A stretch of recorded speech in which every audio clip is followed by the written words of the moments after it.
Hello and welcome to Sierra's Travel. We are here at Hunama Bay. It's our second day in Hawaii, and we pretty much just snorkeled here for 2 hours.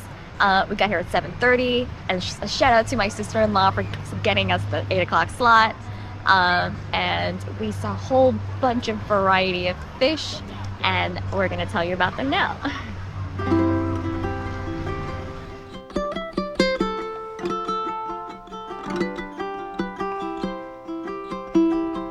Alright, there's a lot to unpack with Hunama Bay, so let's start with the details. First, the park is open from 6:45 a.m. to 4 p.m. except on Mondays and Tuesdays when it's closed. If you're a non-Hawaii resident, it costs $25 per person to enter the park. Locals with state ID are free, active military under 12 all free. There's also a $3 parking fee, and I strongly advise you bring cash for that. As of our visit in July of 2022, reservations are required. You have to visit the Department of Parks and Recreation website for Hawaii. I'll put the link in the description, and where you can make your reservation. Reservations are valid from 6:45 a.m. to 1:30. You pick your time slot. They let about 30 people in every 10 minutes between that time frame. You can start making your reservation 2 days before the actual day you're going to visit. The reservation system opens at 7 a.m. Hawaii time, which is about 1 p.m. Eastern Standard Time. Just note that by 7:05, by 7:10, all reservation slots for a given day can and probably will be taken. So if you want to book a reservation, you have to be on the website at 7 a.m. ready to go with your credit card to enter all the information and get your confirmation email. You will have to line up with everybody else in your time slot, so try to get there within half hour, 15 minutes before your schedule. You do have to watch a short 5-7 minute video on the history of Hunama Bay and some safety procedures. Just know this place can be dangerous. Here's a quick look at Hunama Bay from above, and what's fascinating is you're looking at the inside of a volcanic cone.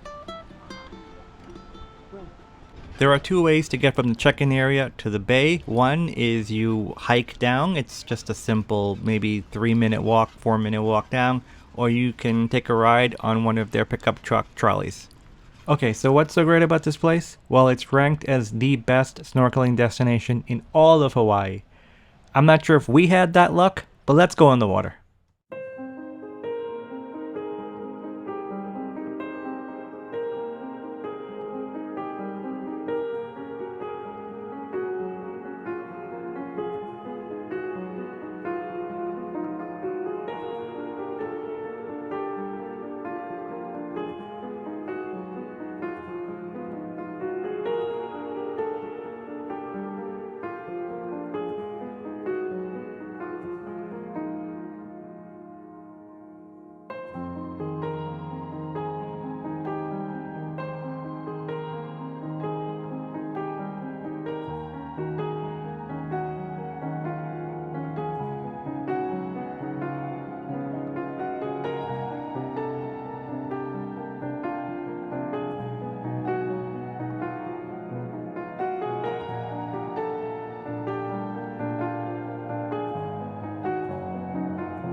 If you don't have snorkeling gear, you can rent it here. It's going to cost you anywhere from $20 to $40 for the premium stuff.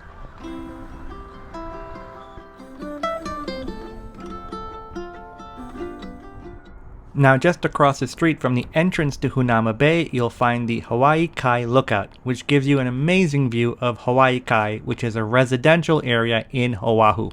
And to the right, you get a perfect view of Koko Crater, which is an extinct volcano, and the very famous Koko Head Trail. The Koko Head Trail is a hike that you can do. It's 1.8 miles round trip, over 1,000 steps, going 820 feet high. It can be a difficult trail, something we were really hoping to do on this trip, but unfortunately, we just won't have the time. The hike up can take you about 90 minutes. Alright, so after all that, it's time to get some food and it's time for some more huli huli chicken. So we're going to raise Kiawe broiled chicken. Note they have 2 locations that are open on different days. This particular location is the one that's open on Fridays.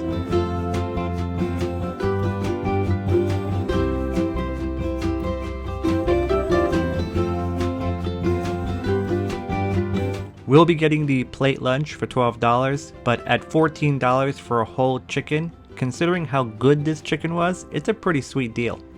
The plate lunch comes with half a chicken, scoop of rice, pineapple coleslaw, and some sauce. And again, highly recommend it. Next stop is one of our main attractions for visiting Hawaii, and that's the Dole Plantation. This is just a note, so getting into the parking lot and trying to park at the Dole Plantation could be very challenging and very stressful. So we came in, you make a right and you go into that lot over there where you see all these cars lining up. There are no spots. There are no spots in the paved lot and there are no spots in the gravel lot. But if you pass the building and go to the left, around where the taxis are, you'll find this section here, this parking, and we didn't find the spot right away, but we waited about 2 minutes. Somebody came out and we got a spot. So if you want to avoid the hectic parking area on the right, maybe just go left, hang out for a couple of minutes, and you'll get a spot. Anyway, we're here, and it's Dole Plantation, world famous, and let's go check it out. We are not going to do the train. It's over an hour wait for the train. I don't think it's worth it. So we're going to go do some other stuff. So there are 3 activities that you could do at the Dole Plantation. One is the Pineapple Express train tour for $13. There's the Plantation Garden tour for $7.75, and then the Pineapple Garden Maze for $8.75. So as I mentioned, it's an hour wait for the train tour, so we're not going to do that. We did think about doing the maze. It is the largest maze in the world.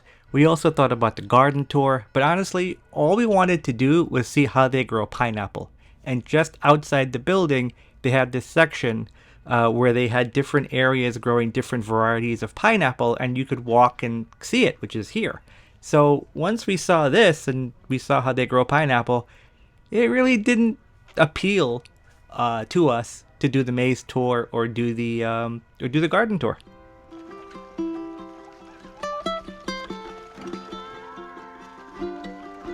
One interesting thing we found out today: how long does it take for a pineapple to plant?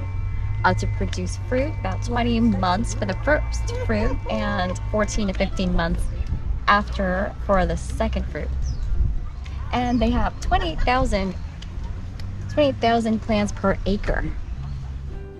But no trip to the Dole Plantation is complete without getting Dole Whip.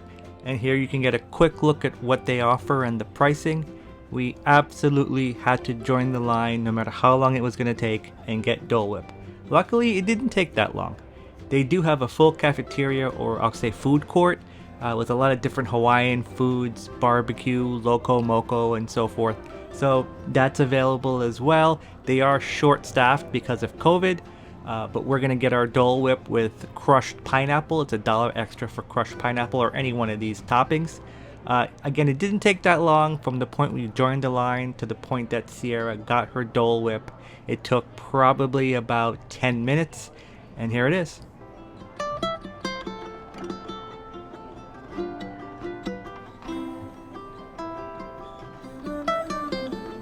What'd you get? All right, so we got Dole Whip with pineapple topping. It was $8.50.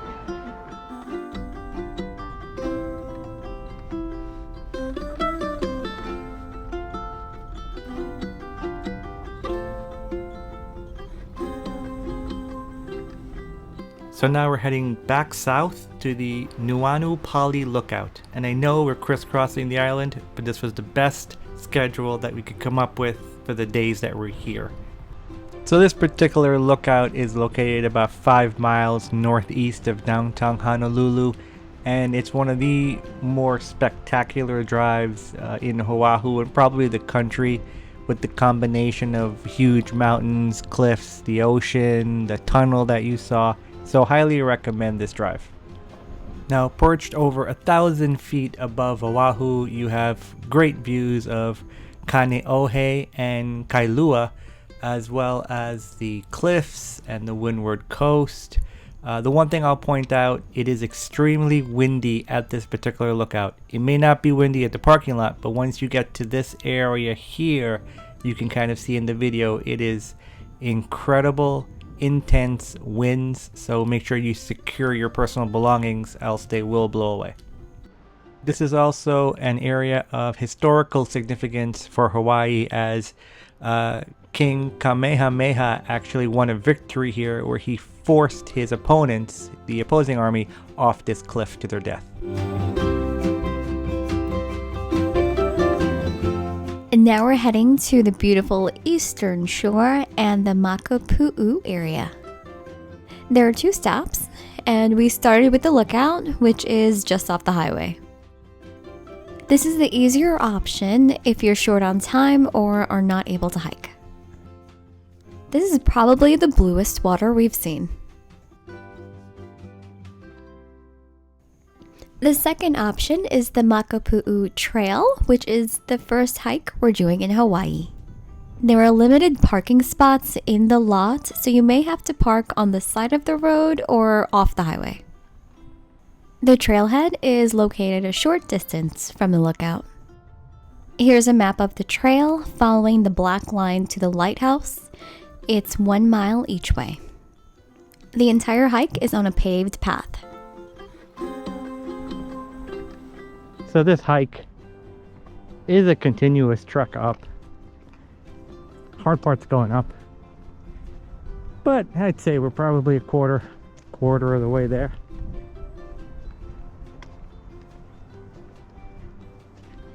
By the way, we're doing this hike at around 4 in the afternoon, and it's still pretty hot.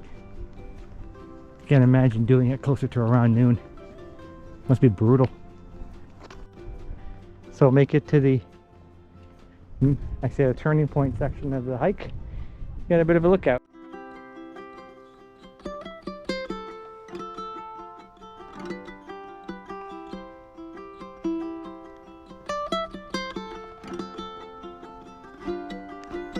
In the winter time, this is a great place to see whales. Here we get a first peek of the lighthouse. Here's where the trail splits. There's one going down towards the lighthouse and one above the lighthouse. We decided to go above the lighthouse. From here, you get similar views as we saw at the lookout, but it's much higher.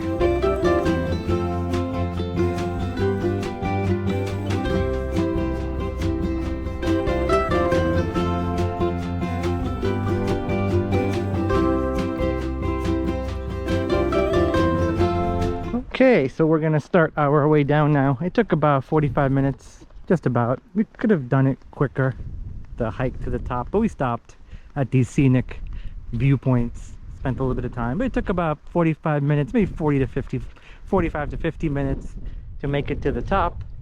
We saw the lighthouse, as you saw, we saw the view, and that's it. We're gonna head back down. Hopefully it'll take a lot less time, maybe 20 minutes now, since we're going downhill, and that will conclude this hike. It's now around 6 in the evening, and we've made our way back to Waikiki. Bringing our second day in Hawaii to an end, we're finally getting a chance to walk around Waikiki. It is Friday, so every Friday there are fireworks at the Hilton Village at 7:30. So we're going to end our video with some Hawaii fireworks. Thanks for watching.